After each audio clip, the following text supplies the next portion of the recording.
It's reaction time for week 16 in the NFL here on Proline TV. Greg DePalma with Jim Feist. Jim, one more game to go before week 16 is in the books. The Packers are looking to clinch a playoff spot in the NFC. And once again, the NFC, we have some changes as far as the playoffs are concerned, with the Atlanta Falcons now, as of today, on the in because of Tampa Bay's loss late last night to the Dallas Cowboys, which at this point now, you do have to wonder, doesn't Mike McCarthy come back? You'd be a fool not to bring him back. That team is playing hard for him.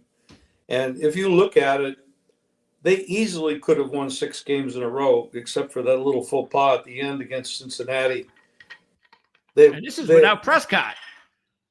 You know, they're better without him, honestly. I watched a lot of football in my life. They're better without him. You know, they're not going to learn that lesson. And I don't know why. I'm not saying the quarterback is better than him, but somehow they play better. They're more inspired. There's more energy. I don't know. I mean, they did get a little bit healthier over the last few weeks. I mean, they were really banged up. I mean, Parsons missed a lot of time. Now he's back. That's a big edge. Yeah, I mean, I don't know. I mean, I know the one thing that Prescott does a lot that I don't like is he seems to force feed CeeDee Lamb a lot. It's almost like every time. I mean, it's like 80% of his passes seem to go to CeeDee. So maybe there's a little bit of that. Maybe Cooper's not force feeding as much. I don't know. Could be a coincidence, but either way, Mike McCarthy, I just can't imagine. I mean, Jerry Jones has stuck with really bad seasons from Jason Garrett, and that guy was coaching forever. So I can't imagine after the way the Cowboys have responded that they would let McCarthy go. I can't imagine it. You could be looking at a 6-game win streak, and they easily could beat Philadelphia this week because Philadelphia really doesn't have that much to worry about playoff-wise, and you know this is a big rivalry for Dallas. Who better to beat than Philadelphia? You know what I'm saying? So, and now that they lost, Philadelphia is not going to get the number 1 seed because you got Minnesota and Detroit. You know, or one of those 2 teams will get the number 1 seed. So, well, I mean, Philadelphia is still the 2 seed. So right now, and they're going to remain the 2 seed most likely. Well, as far as the schedule is concerned, I mean, unfortunately for Philly's sake, they're not going to see the Detroit game first. Detroit game will be the last game of next week on Monday night. So they're going to go into the Dallas game thinking, well, if Detroit loses that game, then we'll have a shot if we win out, because the last game is Minnesota and Detroit. So, yeah, I mean, could be, who knows? Could be real interesting down the stretch to see who gets the number 1 seed. But the Lions sure made mincemeat of the Chicago Bears. That was easy. That was one of those games where you have to look at it.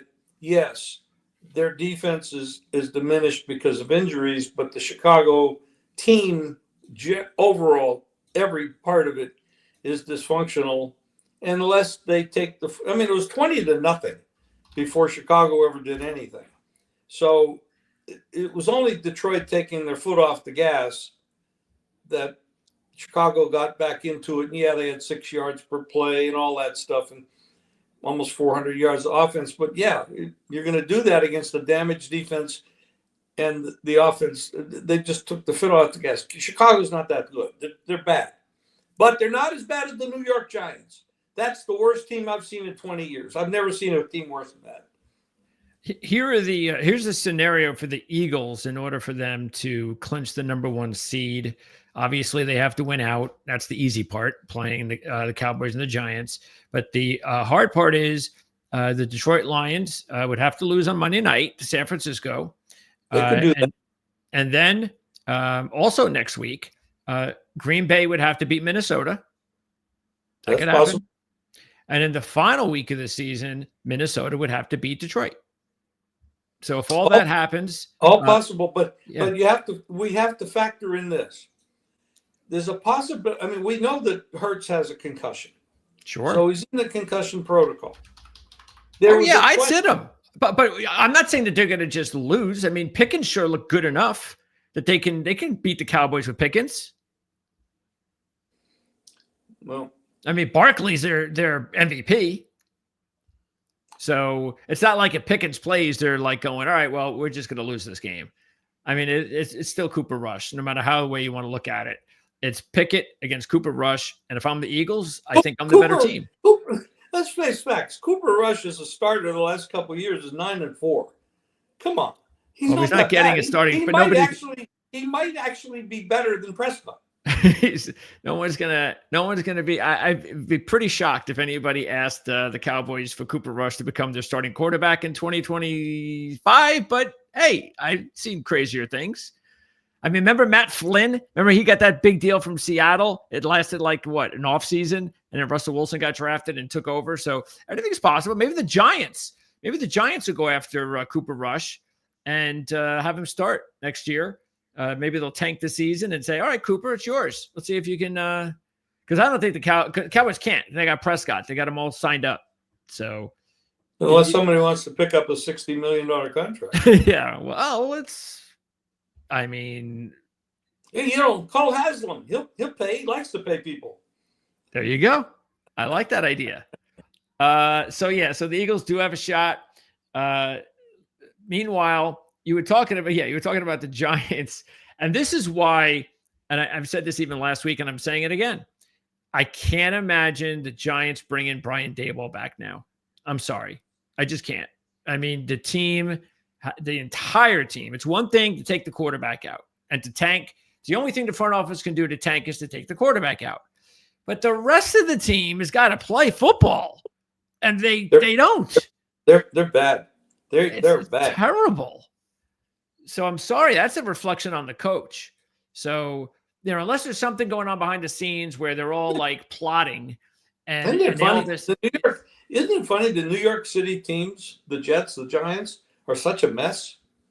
For as long as they have been, yes, the two New York teams. It's really bad. I'm sure the NFL hates it because they're New York markets. Yeah. It's killing big them. Big market. Yep. So, but yeah, it is something how quickly, Tampa Bay has that huge win over the Chargers. It's their game of the year. And then 1 week later, they lose to a non-playoff team to put themselves now back on the outs. Now, they still, of course, have a good chance because they just have to win their next two. Atlanta loses one of the two, and they're in. But you're actually kind of discounting the problem there. Tampa Bay was in a bad situation. Everybody has injuries, so we're not going to even talk about that. But they had to travel to the West Coast and annihilated the Chargers. Then they have to be in Dallas to play Dallas, who had won 4 out of 5 games and only lost to the Bengals on that fluke at the end of the game where they could have won 5 in a row. And right now, they've won 5 out of 6, and it could be 6-0. They are playing hard. And I'm talking about hard. That was, if you didn't watch that entire game last night, that was the best game of the weekend as far as intensity and hitting. And I mean, it was insane how good that game was. And there was a couple plays where the receivers for Tampa Bay caught the ball and the Dallas defender ripped the ball out of their arms and ended up with the interceptions. Twice it happened. And once was on the goal line and once was the last play of the game. And easily, I mean, that was a hell of a game. Dallas is not quitting. They are playing with a lot of pride. I mean, I do not discount the possibility of them going to Philadelphia and winning the game straight up this week. Well, that could definitely happen, especially if Pickens plays over Hurts. So that's going to be the big decision we're going to see. I don't believe Hurts will play. I don't think they're stupid enough to play. I agree. I think it's a terrible decision to put him in there if they do. Yep, I agree. But look, again, the bottom line is the Bucs lost. And if you're trying to make the playoffs, no matter how good the Cowboys are playing, they're not a playoff team, and the Bucs cannot be losing to non-playoff teams. And they did, but they still have a chance. they're still in good shape because Atlanta's playing Washington this week. And they have one thing. They have a rookie. They have a rookie quarterback. Yep, playing in his first road game and against a real football team. Let me ask you this: who did Atlanta play last week? They played a college team. Oh, a high school team. A high school team, yeah. And I cannot give them an enormous amount of credit for that. No. Matter of fact, the line, there are some lines I was looking at that I'm a little bit caught off by. And I thought the line would be a little bit more than 4 because of the rookie quarterback. And let's not forget, yes, Atlanta won, but look, they beat the Raiders and the Giants in back-to-back weeks. Come on, please. Washington just came off of beating the Eagles, and they're a proven team all season, and they're only a 4-point favorite. And that's also on Sunday Night Football, by the way. That rookie has to play on national TV in his first road game. There is an issue, and I like Daniels. Okay, I like the way he played. There's a lot of things about him I like. I like the coaching staff. I like the things they're doing there. It's a whole new regime. The problem is they did turn the ball over 5 times in that game. That says something to win the game by turning it over 5 times. So yes. that's not an A+ effort. No, on that with that. So they beat the hottest team in the NFL. Atlanta on the road, coming off a giant victory. The one thing Atlanta should be able to do, if they're smart, is to just run the ball at Washington all day long, because you can get away with that against Washington, and they could take some of the pressure off the rookie playing his hopefully for Washington's sake, we'll see if they get Jonathan Allen back. He was close to coming back, so that would be a big boost to the defensive line if they can get him back. But yeah, I mean, that's definitely if you're going to play a real team, you definitely have to run the football. If you're Atlanta, to have any success, no question about it. But again, I'm just a little bit surprised that it's only 4 points in that situation. It opened 5, by the way. All right. Here, the one that I'm really surprised about, speaking of Tampa Bay, why are they an 8-point favorite? That's a miss. That's not right, right? It's a team that needs to win against a team that's real. So that's a real line. What's that? That's a real line. Open 7.5 up to 8. 8 points. The way Carolina is playing right now. You've got to remember something.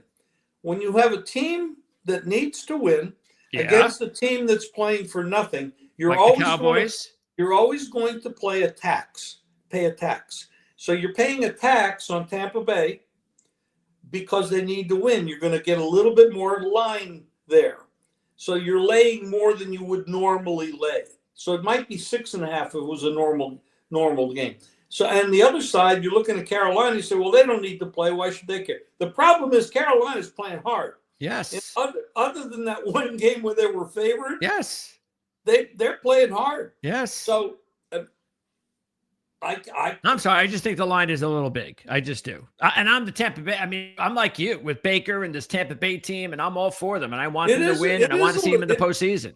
I just said you're paying a tax because you're all right. Well, I'll take that tax money then, because Carolina. Well, actually, statistically, you're supposed to. Yeah, you're supposed to play on the team that has nothing to play for because you're getting a discount. Well, they've covered 6 straight now as dogs. They just won a game again. And that's a third overtime game, by the way, in the last, I think, 6 games, which is crazy. And Bryce Young just keeps getting better. I mean, he's not a superstar yet. I'm not saying that, but he's definitely their quarterback now. No doubt about it. He's their quarterback now. And now they got to hope that he just keeps getting better and better. He's definitely a better quarterback than he was a year ago. That's for sure. Oh, yeah. And that just shows you why you got to be very patient. I know these NFL execs are not patient. You got to be patient with these kids. Just take a look. All you got to do is look at what's going on with because they were showing Mark Sanchez was doing the Seattle Minnesota game. I don't know if you caught that. And they were goofing on him because they had Sam Darnold and Geno Smith in the game. And all 3 of them are former Jet first-round draft picks. And, they talked about how Darnold, and Gino washed out in New York, and of course Mark did too. But they made a comeback, and Mark is in the broadcast booth now. But that just shows you, though, you got to give these guys time. Not everybody matures and develops at the right pace. But this is the NFL we live in today. It's not just New York. You give these kids a couple of years. Sometimes you don't even give them a couple of years, and you want to put them on the bench. You want to, it's it. We're done. We got to move on. It's just, this is why getting quarterbacks with experience in college is so important now, because those guys will have a much better chance of developing quicker. And that's just something that we're seeing. And by the way, the other line that I was a little bit off on, and like I said, is actually the Detroit line. I kind of feel good about only having to give 3 points in a game that is still considered sort of like a payback game. Detroit losing to San Francisco in the playoffs. We know how important it is for them to get the first seed and the bye, especially with their injuries. So I'm sorry, but San Francisco's, everybody's out. I don't know why this is only 3.5. I'm like, okay, I only have to give 3 in this situation. I'll do that. The problem is Detroit has issues. They got those injuries on defense that makes it much easier to score on them. Even Chicago racked up almost 400 yards and 6 yards per carry, 6 yards per play. I mean, well, injuries, that's the reason why San Francisco is just toast. So that's all year long they've had no luck with injuries at all. No, terrible. Only 2 days before the Christmas games. So that's going to really make things interesting this week. And in the AFC, there's only 2 teams left that have yet to clinch. And one of those teams, the Denver Broncos, are now seeing these 3 teams only getting closer. Okay, now it's still 2 games, but here's the team right here. And I know a couple of weeks ago, it seemed like no way. Their defense is terrible. There's no shot. Stop, Bengals, no, out. But now they have put themselves in position where they've got the home game this week against Denver. If they win the game, it's very easy. You win this week, you win the last game, Denver loses the last game, and chances are you're probably going to be in the playoffs. So that's something that they couldn't have only dreamed of just a few weeks ago, because they were on the other end of that Dallas crazy ending that worked against Dallas and it worked for the Bengals to keep them in this situation. But you know what? They still have to play Denver, and now they're playing a team like a good team. And whenever the Bengals play a good team at home, this is when their defense can give up 40 points. So I don't think this is an automatic win for the Bengals, to tell you the truth. It definitely isn't, especially with 2 offensive linemen potentially out.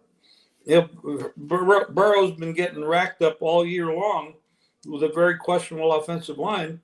And now 2 offensive linemen got hurt in the last game. Yeah, they better get those guys back. Yeah. Well, Mims is one of them. And they have the best offensive football if they can just let the Burrow stand back there just a little bit. But here's the problem. Denver has a better defense. Oh, much better. Denver has the ability to run the ball. I got to give them. They have the better head coach. And Nix has done much better this year when his game around him, the running game, etc., is more stable. Then he can run the run-pass option, works for him. And that very well could happen here, because then the Bengals don't have a very good defense. So they're going to go into there. And you got to remember, there's not much home field advantage in the NFL, period. So you got to go in there in a must-win game for both of them. And the better team is actually Denver. because of the injuries, because of the superior defense, because of the superior head coach. But you look at Burrow and Higgins and Chase and Brown, you say, yeah, you can't stop these guys. Well, if their offensive line is down 2 starters, it's not going to be the same thing. And by the way, there's still 2 teams ahead of them. So taking a look at the final week of the season, like for Miami, they'd have to lose one more time. And the Dolphins, after beating San Francisco, they will be at Cleveland and at the Jets. So there's 2 games there that are not going to be easy for Miami because they're going to be in cold weather situations. And at this point, as long as you're not the Giants, teams like that, any game that Miami would be playing is going to be a tough one. And the only problem with Cleveland is if you're starting DTR, I'm sorry, and I told you he's no good. I don't know. I would like to see the young man do well, but oh my God, he doesn't look like he belongs in the league. No, they should just put Winston back in. But then again, they just tank for the playoff position. All right, Colts. If they get the win this week, so the Bengals are in big trouble because the Colts are playing the Giants this week. And then the last game of the season, it couldn't be worse. They're hosting Jacksonville. Oh my Lord! So the Colts. I'd like to say something about the Colts. You started the season off with Taylor and Richardson. Offensive line, pretty stable. You figure they're going to run the ball a lot. Well, Steichen's a new head coach, and offensive coordinator turned into head coach when he got the job. His game plan has been sucked. Now, yesterday, he actually ran the game plan that he was supposed to run all year long, which means run the ball. Run the ball. You've got this offensive line with these runners and Richardson threw the ball 11 times in the whole game. Come on, what are you doing? He should have been doing this all year. And this is what they talked about doing in the preseason. And then he didn't do it. He decided that he was going to turn Richardson into a passer. Okay. And then they go with the Flacco thing and the back to him and this is where the head coach can ruin a team. If he'd have done what he said he was going to do in the preseason, this would be a much better football team right now, and they wouldn't be fighting to get in the playoffs. They would be in the playoffs. Yeah, I mean, I think that when you draft a kid like Richardson, you cannot be afraid to get him hurt because that's what's going to make him a really good NFL quarterback. Is going to be running the football and putting his body in danger. You said it a million times. He didn't have enough experience in college to put him in there and make him a passing. He's not that guy. Yeah, I don't understand it, especially when you got Taylor in the backfield as well.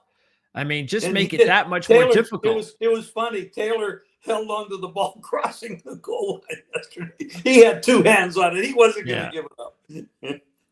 So, it is crazy as it seems. The Colts lose to Denver, and now if they can get themselves in a like a 3-way tie scenario, the Colts could still make the postseason. And they have the best chance because of those 2 bad teams they're playing. So they have a chance. Now they're playing the Giants, who are. I'm sorry. This team is a high school team. It may be a very, very good high school team, but they're bad. It's terrible. They are really bad. Yeah, I cannot see Daboll back. I just can't. Seattle. Well, they're in a situation right now where they cannot get in via the wild card. They have and their chances, I mean, they lose 1 game and their chances, this week, and their chances have just gone to pot. Now they control nothing. Now they need Arizona to beat the Rams. And that's it. If Arizona does not beat the Rams, it's over. If Seattle wins this game and then beats the Rams the last game, I think Seattle gets in. No. Don't they? Nope. They need to the way that the tiebreaker is, even if they tie the Rams would own the tiebreaker anyway. So Seattle has got to be better than the Rams. So they need Arizona to beat the Rams. And that's it. If Arizona wins, it's over. Seattle's out and they're done. And that's and that's Wait a minute. I'm reading that differently. Let me ask you this question. Seattle is 8-7. Yeah. And the Rams are 9-6. Mm-hmm. Okay. So if the Rams win, they'll be 10-6. And Seattle wins, they'd be 9-7. Mm-hmm. But then Seattle plays the Rams the following week. And the Rams already beat them. So that, let's say Seattle wins that game. So they each won one game. It ties it, but then it goes to the other tiebreaker if Seattle loses. It has to be, the conference? Probably, yeah. That's what I've been told. That's it. It doesn't matter. It cannot be tied with the Rams. They have no shot. Okay. Tiebreaker. They have to beat out the Rams. So it just is what it is, and they've screwed it up. And Arizona now looks like James Conner may not play. He is their offense. Without bad timing for Benson because he got hurt last week. So hopefully Benson would come back. I don't know how severe the Benson injury is. So if they don't have Benson or Connor, that's big trouble. You really look at this Arizona team and you see Murray as a dynamic type of player, very exciting type of player, but he's not a championship quarterback without a lot around him. Yeah. That can shore him up. He's not going to win without a lot of that stuff around him working. He's not going to do it. He's not going to win at this level. They got to run the football. Exactly. Run it. And Connor is a monster. He is. Yeah, they got a nice backfield tandem of Connor and Benson. Yep. So they got to just improve that offensive line so they could run the ball better. And if they could do that, and in reality, in the West, you got the Niners, which coming off the Super Bowl. You got the Rams. You got Seattle, and you got Arizona. None of those teams are really that good. They're only average teams. Even the Rams in the last couple of games have not been impressive. They weren't impressive at all against the Jets yesterday. Well, to be honest, I mean, we're in a league right now where you only have a handful of and I'm not just talking this year. I'm just talking about even next year. We already can see their rosters. Like there's only like about 5 teams that are really good. The rest of the teams, like 80% of them are average and 20% of them stink. Any given year, those average teams could have a good season because of the schedule, injury luck. And that's just the NFL. That's where parity kicks in. That's what we talked about. We talked about the beginning of the year. You had 16 offensive, defensive, and head coaches all change. Yeah. And you had a lot more. Then you have all these new quarterbacks coming into the league. And, some of them are starting to develop. Actually, some of them starting to look a lot better. Yeah, which is good news. Yeah. I mean, I liked what I saw out of the kid at Atlanta. Benching Cousins, putting him. The problem is I really don't know what we saw because of who they played. Yeah, it's going to take time. I can't really tell. But I'll tell you, he has a big arm. Yeah. He's mobile. He seems, we saw him in college. You follow college a lot more than I do, but he was good. He has a lot of potential. Yeah. The knock on him, 2 things. One is his age. And 2 is the fact that when he was under pressure, he put himself in pressure a lot of times himself. He's a guy that always wanted to go for the big one, so he would wait. And then sometimes he would get himself in trouble for waiting for the receivers to get open deep. The other thing is when he is under pressure, which didn't happen very often in college, but when it did happen, it was a noticeable difference. So they were a little bit afraid of, he's going to get pressured a lot in the NFL. So if he's not good under pressure in college, how is that going to work out in the NFL? So, but he's got such a good arm, as you said. And he's had a lot of success. He can throw the ball as far as, unbelievable how far he can throw the ball. So if he gets good coaching, and we'll see. I mean, look, he played a lot of college ball, so that's a good thing. He was in college for about 5 years or something like that. He played for Indiana, then he got hurt, and then he went and played for Washington, healthy the last 2 years. That's how he got his mojo. And so I don't think there's any question that he's quality. He could be a quality NFL quarterback, but the question is can he be a special quarterback? I don't know about that, but we'll see. Hard to tell. Yeah, we hope. We need it. NFL needs all the good young quarterback play they can get. So as we enter this holiday season of games, we are going to be on. Now keep this in mind. We're going to be on Thursday. So we'll on our playbook show. So we're going to have the opportunity of actually recapping the 2 games on Wednesday, which are really one of them is more significant than the other. The Baltimore-Houston is just about jockeying position. The Pittsburgh-Kansas City game is more important because Kansas City is trying to hold on to number 1 seed. And number 2, if Kansas City doesn't lose, then that means more than likely they'll rest their players, and that'll be a major advantage for Denver in the final week of the season. Yeah, Kansas City has issues on the offensive line again. This is just normal for them. They've had a terrible year on the offensive line, and they have it again coming into this week. And Pittsburgh has the tiebreaker over Baltimore to win this division.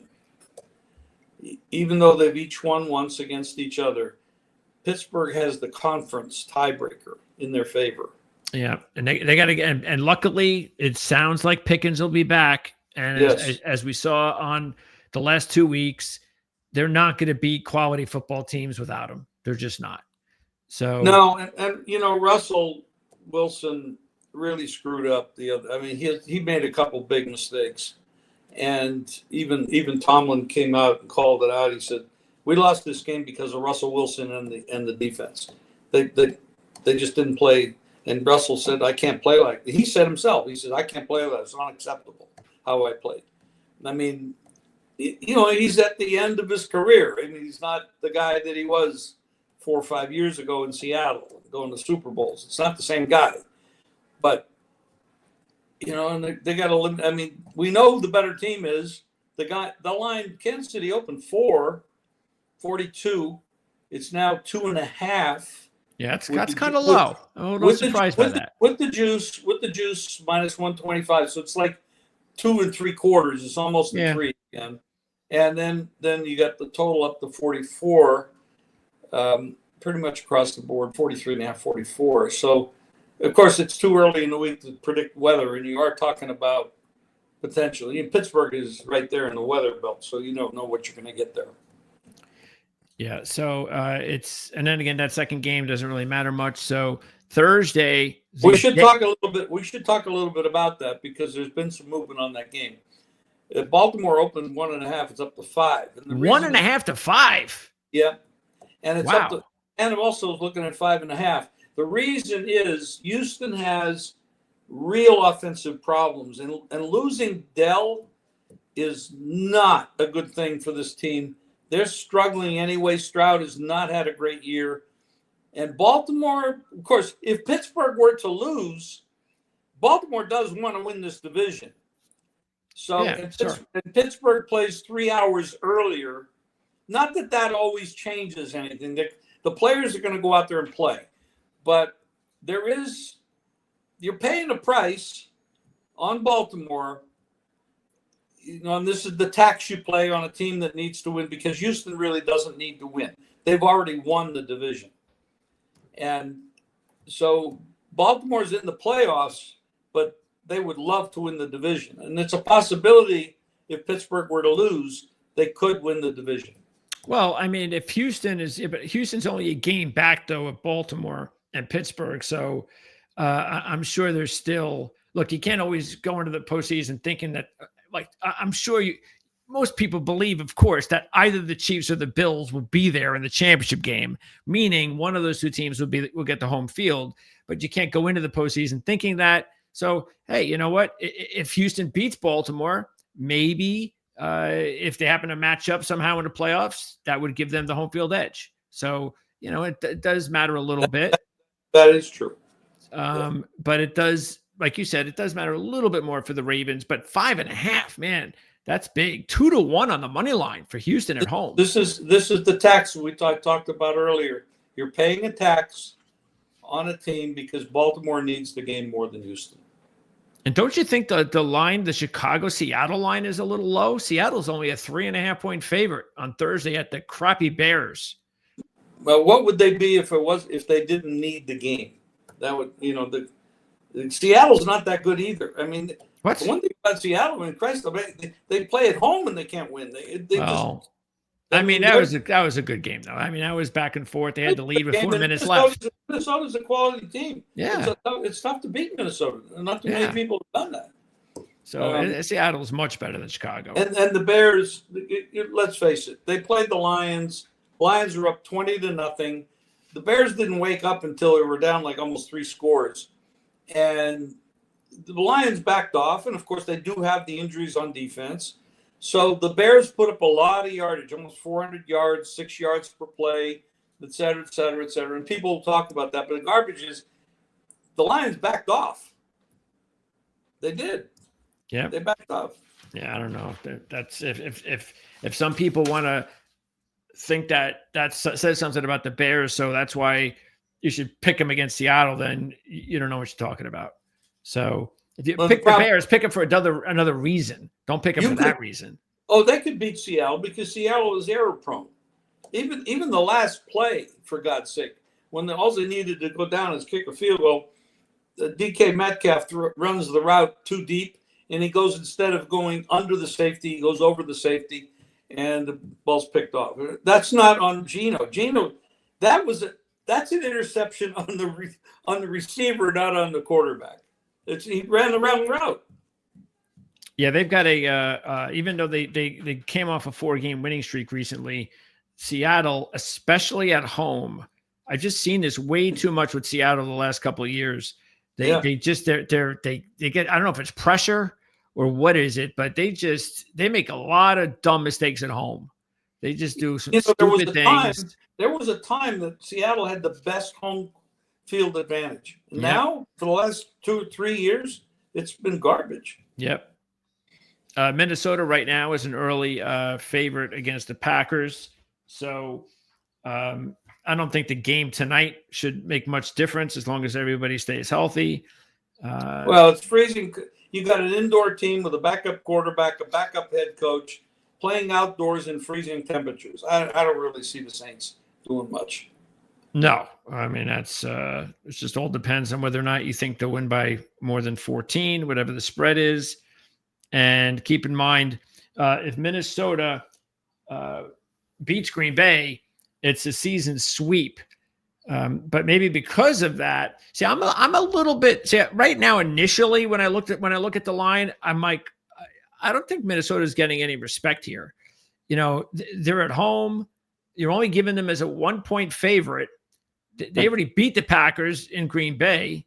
I'm a little bit surprised. I thought that would be more like 2.5, 3 than 1. So yeah, I was a little bit surprised by that line. There's something about that. The Vikings are really a good team. Yeah. And you're right. I mean, you got a 13-2 team playing at home against a 10-4 team, and you're only laying 1. Yeah. I mean, why? I know. It's but we'll see, because look, Packers are going to blow out the Saints, and we know that, and that'll be their 5th straight, probably into 30s, more than likely. And I get it. I mean, I think the Packers might be starting to get going like they did late last season. And I can understand people would want to ride that. Still, I think it shows a little lack of respect for the Vikings and what they've been doing. But we'll see. I mean, again, it's hard to sweep. When you have 2 good teams, it is hard to sweep.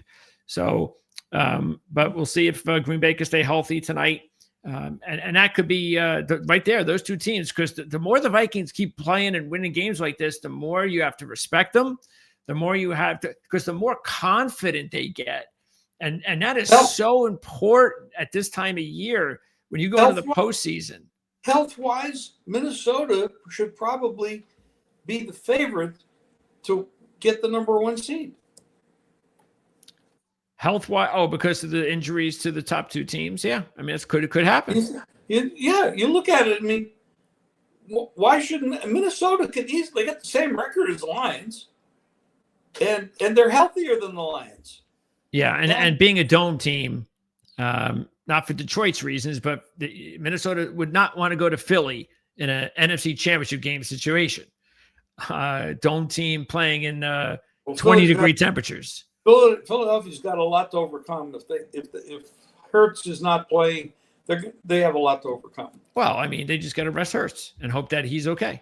So if he's okay, then they're fine. If he's not, then then they're done. So that's the NFL. And that's why adding that other game was just asking for trouble. I mean, these guys are trying to hang on for dear life every year to make sure these guys don't, miss games. And well, they got to expand the rosters a little bit. That's another thing. And of course they're going to add an 18th game. That it's coming. What they should do is, and I know they're not going to do it, what they should do, they could keep expanding these games. They should have some sort of because this is no other sport is this physical and so important with injuries. They should have some sort of a rule. It just says, you can only, every player can only play 17 games. Everybody has to sit one game or something. It's just like, it's asking too much. They might maybe 2 bye weeks. Maybe that'll help. Yeah, it's it's not good for the sport. These injuries. Look what it's done to Detroit, San Francisco, and so forth. But you talk about good for the sport. If you make these politicians and suits make up rules, they're destroying the NBA. The NBA is that league's in trouble. That's dog meat over there. I mean, it's boring. I mean, all you do, take your players, line them up on the outside, give them the ball, shoot threes. How boring is this? Besides that, Jim, I talked about this about load management 15 years ago, and there's no question the load management thing is stupid. There's no question the 3-point thing is stupid, but the thing that is really killing the league, and it's been a slow bleed for about 20 years, is instantly for these kids to instantly basically go from high school to the NBA. You go 1 year in college and you're off to the NBA. They have no time to develop. And I'm sorry. That's why I think it's laughable when they go, when they do that comparison, eras and stuff. Look, we understand that some of these players today are more physically gifted. That's just, that's just logic. But they don't know how to play because they just don't. They fundamentally don't know how to play basketball because they didn't play 3 or 4 years of college. And that's what's killing them. And then you throw in the fact that you have all these imports who didn't even play college ball either. Well, and throw in the imports, the people that played in Europe, they're better players. They are. Yes, which is sad. Yes, absolutely. And that just shows you right there. I know you're going to poop. I know you're not going to agree with me. One of the things I said during the basketball season last year, I'd much rather watch and bet on the WNBA. Why? Those kids all play 4 years in college. They play every game. There's no load management, and they play hard. They're not making the kind of money the NBA players are making. Of course, they're not as good as the NBA players. We know that. They're physically not as big and strong and capable. But they go out there and they play. They really play hard. And they're only making $150,000, $200,000 versus $45 million a year, and it's not life-changing money. So they really have to work to keep their jobs, because as these kids come in from college, they lose their job. They work hard. In the NBA, they don't give a shit. And that's my last year, because I grew up a basketball fan, just like I am a football fan. It wasn't my favorite sport, but I watched every game. I was into it. I was a New Jersey fan.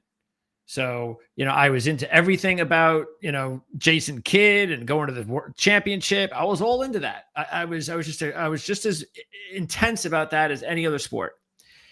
And when it went away was right around COVID. It went away. I think it was the year before, maybe, when they moved to Brooklyn, first of all, which I didn't like because I knew doing that, they weren't going to have real fans. The real fans were still in New Jersey. And then they had this team. And the coach is now coaching like one of the best teams in the NBA. The ex-Knick coach who's now coaching, I forget which team he's coaching. And they were playing with a bunch of like lunch pail kids, like tough kids that were, that the GM, the Australian GM, the San Antonio guy was picking up these players, making great moves. And he was building a nice, fun team. They go to the playoffs. They lose to the Sixers in the first round. What does he do the next year? He gets rid of the coach, brings in some named coach, like from San Antonio, and then goes after Kevin Durant. And it just falls apart from there. As soon as they made the move for Kevin Durant, everything fell apart. That's been a disaster there, yeah. Yes. Definitely. And then they go to Harden, and it got what's his name? Who'd they go? Was it Harden? Who was it after Durant? I think it was Harden, right? Did they get Harden, or is it someone else? I don't know. But they got another a rental superstar. That didn't work. And that was it. I was out. And now I don't even pay attention. It's been like, 4 years since I have no idea what's going on with them. And it's sad because I used to love this team. I used to love watching it. I just can't do it. I watch college basketball, but I can't watch the NBA anymore. I just can't. College basketball is great, except now you have the portal and all that stuff. Too. That's crazy. That's messing shit up too. Yes. But I understand the kids need to have some money. I understand that part. But and it's like the deja vu going on with me with Rutgers. A couple of years ago, Peichel builds up these tough, hard-nosed defensive teams, and everybody knows how tough they are to play, and it's a nice little story. He finally goes ahead and gets these two guys, Harper and Bailey, these 5-star guys, NBA draft picks, top 5. Everything's going to be awesome this year, right? They are so overrated. They can't defend anybody. Just watching their games, all everybody seems to care about are the plays that Harper makes, and that's so great. It's like, but they can't win. I mean, who cares about what kind of great play he makes? The guy's going to be in the NBA next year. It's like I went through this with the Nets just 5 years ago. I'd rather have the lunch pail, senior-laden college basketball teams than the one-and-done guys who don't really care because they're going to be in the NBA next year. But anyway, we could talk more about that on Playbook. I can't disagree with anything you say. You're 100% right. We talk more about basketball on our Thursday show, keeping in mind that once the football season ends, Jim and I are going to obviously, there will be no football shows on Mondays and Saturdays, but we'll be talking definitely about college hoops. We'll have our other college hoops programs here on the channel as well. And of course, we'll be talking college hoops. March Madness all throughout on the Playbook ATS podcast because Mark Lawrence is going to come back. He will be back in a couple of weeks. Probably see him in the 1st of January, actually. So I know we're not going to get him this week, but I think we're getting him next week. Unless, of course, because next week is January. You know what? I think we're going to get him the day after January 1st, which is a Thursday. So this January 2nd is a Thursday. So I think we're getting Mark back on January 2nd. And you can check out that show. We're not going to be on Wednesday this week, though. Again, we're going to be on Thursday this week, and probably the next 2 Thursdays due to the Christmas and New Year's. So, but we will. Jim and I return on Thursday. We're going to talk about the bowls, and more importantly, of course, the playoff games. Get into that. What everybody thought about the blowouts, and then we're going to talk about a big week in the NFL. Jim and I will be back on Saturday. Don't forget. Matter of fact, Mark will be back with Jim and I on Friday as we talk a little bit of NFL as well.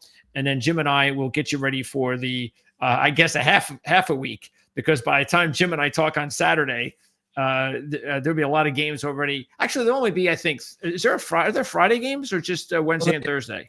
We've got a Wednesday, we've got a Thursday, and we've got a Saturday. Okay, so we will be on the air on Saturday before most of the games on Saturday and Sunday, of course. So we still have a lot of games we'll be able to cover on Saturday's show. So, Jim, good to talk to you again on a Monday. We only have a few more of these left before the playoffs begin. So that's right. And listen, I don't think we talk again until after Christmas. So Merry Christmas, everybody. that's right. Merry Christmas. And make sure you feed those dogs. I get the standard gift every year, a bag of coal. Who gives you those? Joke. It's a joke. Yeah. I grew up in Pennsylvania, which back in the coal mining towns. Oh, yeah, coal mining. I was right there in anthracite coal mining towns, and when you're bad, what Santa brings you is a bag of coal. Yeah. So I've always gotten a bag of coal. You said you also grew up in New York. Where did you grow up in New York? I did in Flushing, Whitestone, Queens. Okay. Yeah. How old were you in New York? Well, what happened was I started my early days was in Pennsylvania, and then that was when you really grew up as a kid. No, I was Small really kid. I was Small really kid. little. Then at 8 Little years kid. old, we moved to New York. Okay. Came back to Pennsylvania I was born in Philadelphia. Okay. Then moved to a little town near Hazleton, Pennsylvania, and stayed there till I was 8. And then went to New York and lived in New York until I was 15 or 16. Went back to Pennsylvania to the Hazleton area. So there. And then from there, moved back to Philadelphia and lived as an adult. Lived in Philadelphia for a while, then Florida, then Vegas, then here. Right. Well, that's where I am, Vegas. So, yeah, so I bounced around, but I also lived in several countries as well over the years. But when that's what happens when you're old, you get to do a lot of stuff. And since you were born in Philly, does that make you like a Rocky fan? I'm not a fan of any sport. No, Rocky. Although I'll tell you what, I love Rocky. I love all the other iterations. I loved Rambo. I loved and the show that he has on now, which is Tulsa King. I really love Tulsa. That's a great show. That should be coming back for season 2 soon, shouldn't it? I actually think it is back. Really? I think it is back. Yeah, I think is that on what is that on Prime? Amazon Prime? Oh boy, I tell you, there's so many of them. Netflix, Prime. Oh yeah, you're right. It is. Yeah, I think I've already watched one episode for this year already. Bad job of promoting that. Then again, I don't watch the commercials very much, so it's hard for me to. It's a good show. I'll get caught up on that again. In this show, he's a mobster. Yeah, he spent 26 years in prison, and now he's in Tulsa, and he's running a mob there in Tulsa.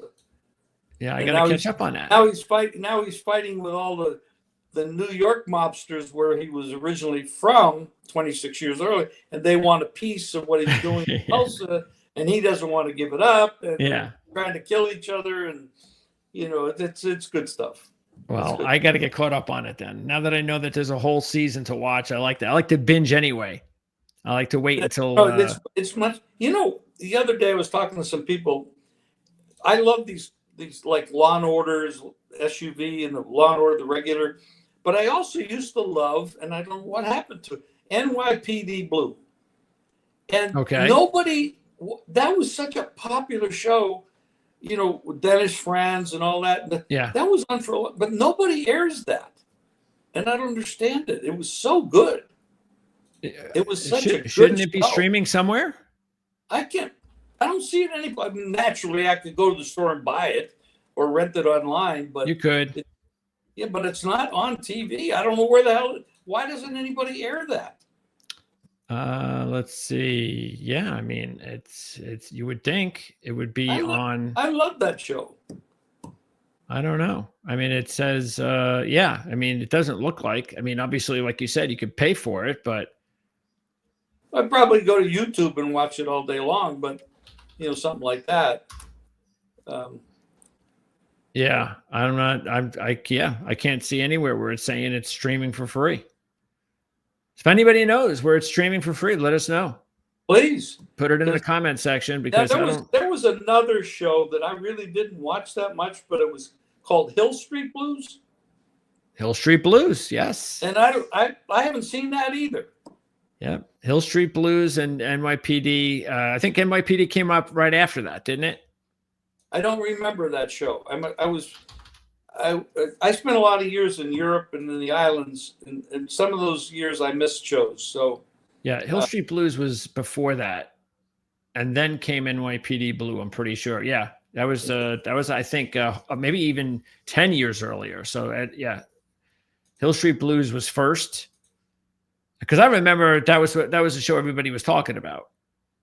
You know, they would do a lot of, because that's when they started to do things like they would like curse.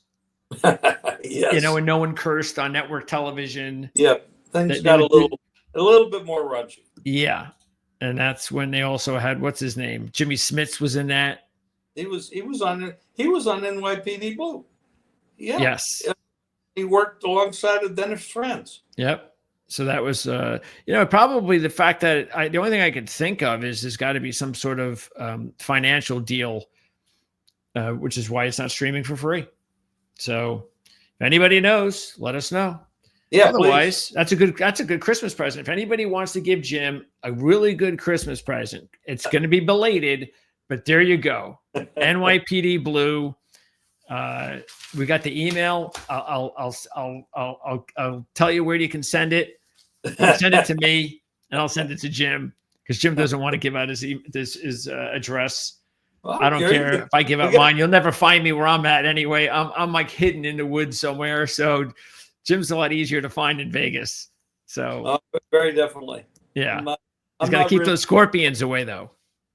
Well, they're bad, and well, it's better. It's terrible when you have a new development, because you're digging up all this stuff, and they get the rattlesnakes. That's what's going on with you? No, we're not in new. We're here in this house 10 years, so it's calmed down. When we first moved in here, we were getting like 20 a week. Wow. We'd be killing them. But that's crazy. Well, they lived here for 1,000 years, so we're infringing on their property. This is not our property. The only problem is they don't pay rent. No, and can they actually? I know they could do some poisonous damage to animals, but can they do, or like if they were to bite you? Oh yeah, and it hurts like hell. Does it depend on what kind of scorpion? Like some. Well, there are different ones, but we got the bark scorpions here for the most part, and the most dangerous ones are the youngest ones, because they don't know how to control their venom.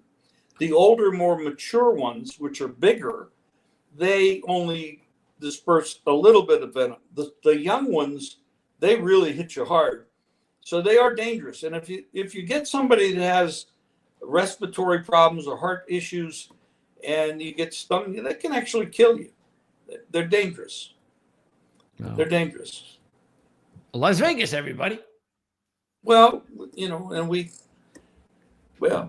have our issues, but then again, if you everybody has them. If you go to Colorado, you got mountain lions and bears. Everybody has them. Pick your poison. That's it, so to speak.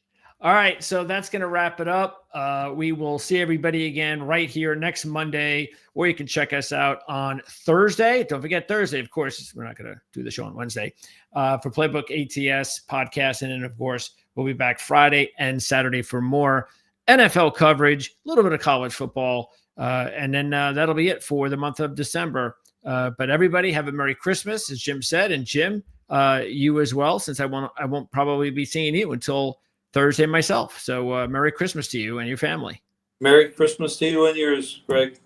Have a good one, buddy. See everybody soon. Thanks, everybody.